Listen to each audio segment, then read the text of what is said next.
চলো আজকে শেয়ার করে নিচ্ছি দীঘায় গিয়ে সেদিন রাতের খাবারে আমাদের কি ছিল। রাতের খাবারে আমাদের ছিল হচ্ছে ফ্রাইড রাইস আর চিলি চিকেন।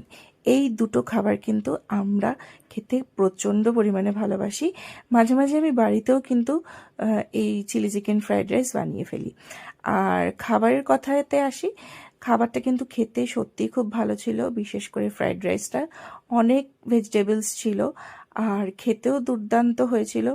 তবে চিলি চিকেনটা আমার অতটা ভালো লাগেনি, বাট রাইসটা দারুণ ছিল। আর দেখতেই পাচ্ছ আমি এখন নিয়ে নিয়েছি খাওয়ার জন্য। তো